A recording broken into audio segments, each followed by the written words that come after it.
కౌలు రైతుల సమస్యల పరిష్కారం కోరుతూ ఈ నెల 8న విజయవాడలో జరుగుతున్న కౌలు రైతుల రాష్ట్ర సదస్సు జయప్రదం చేయాలని ఆంధ్రప్రదేశ్ రైతు సంఘం జిల్లా కార్యదర్శి కె శ్రీనివాస్ కోరారు. ఏలూరులోని జిల్లా పరిషత్ అతిథి గృహం ఆవరణలో కౌలు రైతుల రాష్ట్ర సదస్సు కరపత్రాలను రైతు సంఘం, కౌలు రైతుల సంఘం నాయకులు విడుదల చేశారు. ఈ సందర్భంగా కె శ్రీనివాస్ మాట్లాడుతూ ఇటీవల రాష్ట్రంలో భారీ వర్షాలు, వరదల కారణంగా పంటలు దెబ్బతిని కౌలు రైతులు తీవ్రంగా నష్టపోయారని ఆవేదన వ్యక్తం చేశారు. వరికి ఎకరాకు 25,000, వాణిజ్య పంటలకు పెట్టిన పెట్టుబడిని బట్టి 60,000 నుండి ₹1,00,000 వరకు పంట నష్టపరిహారం ఇవ్వాలని కోరారు. అన్ని పంటల రైతులను వర్ధిల్లాలి కౌలు రైతుల సంఘం, వర్ధిల్లాలి ఆంధ్రప్రదేశ్ రైతు సంఘం, ఆంధ్రప్రదేశ్ రైతు సంఘం. కె శ్రీనివాస్, ఆంధ్రప్రదేశ్ రైతు సంఘం ఏలూరు జిల్లా కార్యదర్శి.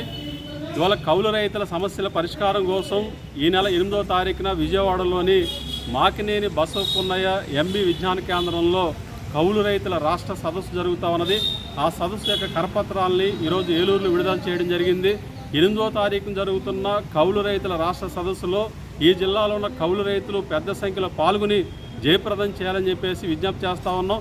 ప్రధానంగా బుడమేరు, కృష్ణానది, అట్లా కొల్లేరు, గోదావరి భారీ వర్షాల వల్ల పంటలు దెబ్బతిని ఇవాళ కౌలు రైతులు తీవ్రంగా నష్టపోయారు. మరి అట్లాంటి కౌలు రైతుల యొక్క నష్టపరిహారం లెక్కింపులో కానీ, కౌలు రైతులను ఆదుకోవడంలో కానీ ఈ ప్రభుత్వం పూర్తిగా విఫలమవుతూ ఉన్నది.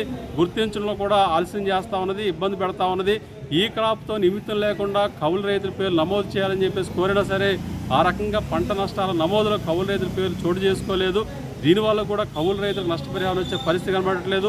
పంట నష్టం ఏ మేరకు జరిగితే ఆ మేరకు నష్టాలు నమోదు చేయాలని చెప్పేసి కోరినా ప్రభుత్వ నిబంధనల ప్రకారం ఇవాళ 33% పైగా నష్టం జరగాలని, ఇట్లాగా అనేక నిబంధనలు పెట్టడం వల్ల కూడా ఇవాళ కౌలు రైతుల యొక్క పేర్లు నమోదు కాని పరిస్థితి ఉన్నది. పంట నష్టాలను బాగా తగ్గి